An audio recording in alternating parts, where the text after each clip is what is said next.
It all begins in the 12th century, the moment a young man named Ash is dragged to his execution, shackled. But it wasn't always like this. Not long ago, Ash had a great modern life and a great job. Ash is a consultant in a hypermarket. One day, with his girlfriend Linda, he goes to the mountains, renting an abandoned archaeologist's cabin, where Ash finds an ancient book of the dead ex mortis. The manuscript, covered in human skin and written in blood, was not meant for the world of the living, so when Ash opened it, something dark appeared in the woods, taking Linda and coming back for Ash. The entity penetrated the guy's arm, and to stop the decomposition, Ash grabbed a chainsaw. That didn't stop the evil. Gaining strength, it came back and opened a vortex that began to suck in everything in its path, including Ash himself. Ash lands in a wasteland, and the ironclad horsemen immediately gather around him and are ordered to capture the Wanderer. The lad tries to explain himself to Lord Arthur, but the latter looks apprehensively at the stranger and beckons the old sage to him. The old man suggests that this is the same man from the prophecy who was supposed to fall from the sky and save everyone from horror and death, but Arthur refuses to believe the legend. He suspects that it is actually Henry's spy and gives orders to throw the lad into the pit. While Ash tries to fend off the guards, the wise man retrieves the chainsaw he forgot, and so the lad is led away shackled. As the procession enters the town, the villagers shout insulting curses after the prisoners and praise Lord Arthur. Sheila, one of the local maidens, runs up to my lord's horse and asks about her brother, to which Arthur confesses that the lad has fallen in battle. The locals grow more aggressive, and now they are not only shouting after him, but also spreading their arms. Sheila joins the others and swoops in on Ash, promising to avenge his brother. The prisoners are lined up next to a pit located in the center of town. Without further ado, Arthur orders the pit to be opened, and one of the vassals is immediately thrown down. Only seconds pass before a scarlet fountain rises into the sky. Another prisoner tries to escape, but Arthur immediately fires an arrow from his crossbow, stopping the fugitive. Ash is brought next to the pit. Sheila, continuing to accuse the stranger, throws a stone, denying him any chance for clemency. Ash finds himself at the bottom of the well, and a dead man with shrouded eyes emerges from the water. The guy manages to fight off the zombies, so Arthur orders the destruction of both so that no one can get out. A wise man comes to Ash's aid. The old man drops the Wanderer a chainsaw, which he manages to grab with his severed hand. Ash manages to defeat the dead man, but another one appears out of nowhere, and the shields with spikes are getting closer. The guy clings to the chain and climbs up, saving his legs at the last second. Once on the surface, Ash lets Henry and his knights go. Arthur does not like his impertinence, but Ash has his gun, which saves his life. The onlookers gather around to scrutinize the unfamiliar object. After all, by this point, only swords and spears exist in their world, and the lad proudly raises the gun above his head. Speaking to the crowd, Ash sees a dead man emerge from the pit, and pulling the trigger, the guy demonstrates the power of the firearm. The zombie is sent back. Around the guest, beauties gather with fruit, meat, and wine. Sheila also sits at Ash's feet. She apologizes for her attacks, but the guy blows her off, recalling the stone that was thrown. An old man comes to Ash's chambers and says he must find a book that will help him return home. At the same moment, a dead witch appears in the room, screaming that they will never give the stranger the Book of the Dead. The witch makes a commotion in the room, scattering the guards one by one, and Ash resorts to the help of the shotgun again. When he finally manages to get rid of the old woman, the old man asks him to go in search of the book now, because if it falls into the hands of zombies, all of humanity will be consumed by evil. The blacksmith creates an iron prosthesis for the boy to replace his severed arm. Sheila also sews him a cloak, but the offended guest calls it a horse blanket. Offended, Sheila slaps the brute and runs away, but Ash catches up with the girl and asks her to sweeten his life by kissing her. Arthur and the old sage lead Ash to the edge of the cemetery, where the Book of the Dead awaits him. The wise man tells the foreigner the words he must say when he finds the manuscript and asks him not to mix them up.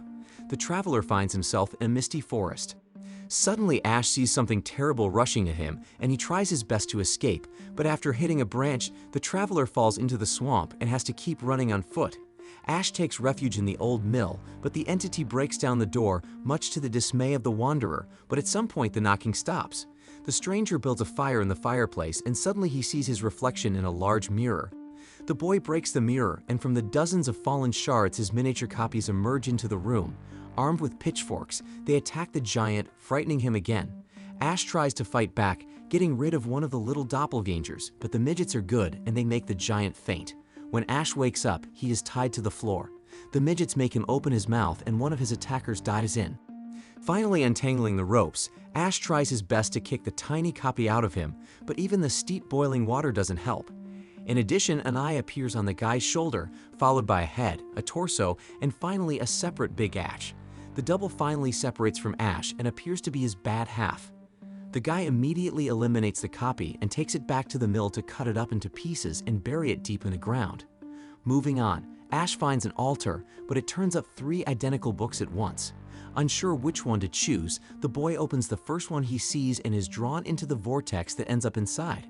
The traveler manages to get out, but his face looks like it's been sucked into a giant vacuum cleaner. Ash has to shake his head several times to remedy the situation. The second book also turns out to be a trap. It swoops down on the guy like a vicious dog and only an iron prosthetic saves him. Finally, Ash finds the right copy, but now he can't remember the words to spell. The hero calls the spell at random and makes things worse.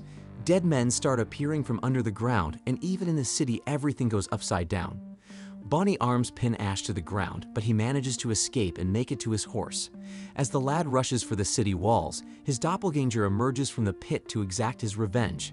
The townspeople rejoice at the hero, hoping that he will save them from the zombies, but he wants to return home as soon as possible, and after giving the book to the old man, the boy demands that he be teleported away.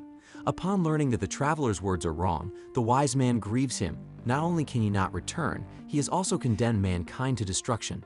Arthur tells the lad that they will send him home, but the townspeople's deaths will remain on his conscience. Sheila also reminds the boy of their dreams, which now will not come true because everyone will die. The demons don't keep him waiting. A terrifying entity immediately swoops into town and takes Sheila away. Grabbing his sword, Ash tries to save her, but not in time. Meanwhile, at the cemetery, Ash double gathers an army of the dead to retrieve the book. When Sheila is brought to him, the monster kisses her with the same words Ash said to the girl the other day. Intelligence reports to Arthur that an army of the dead is approaching the castle. Panic begins to break out among the knights, but Ash gives everyone confidence that they can win, and to do so they must make peace and unite with Henry. The knights support the man from the future, and the city prepares to meet its enemies. An army of the dead is just getting ready to attack, led by Ash's double and Sheila, who has also become one of the zombies. But the townspeople are not lost. Ash orders them to bring his fallen car, in the trunk of which turns out to be a lot of useful stuff. At night, the guy works with the sage to prepare gunpowder and weapons, and during the day, he teaches the knights martial arts. There are more dead men, but Ash wants to go home so badly that he decides to go up against the zombies. He hands out commands to the knights, and having raised the bridge, the town prepares for battle. The Lord of the Dead orders the army to storm the castle, and as soon as they are very close, flaming arrows fly at them from the walls. Catapults with gunpowder also destroy most of the raiders, but victory is still a long way off. The skeletons manage to breach the gates and penetrate the city, and Arthur thinks that now all they can do is pray. But Ash unleashes his ultimate weapon. He rides out in an upgraded car, destroying the dead men. The girl reveals her true face to him and, armed with a spear, tries to destroy her friend.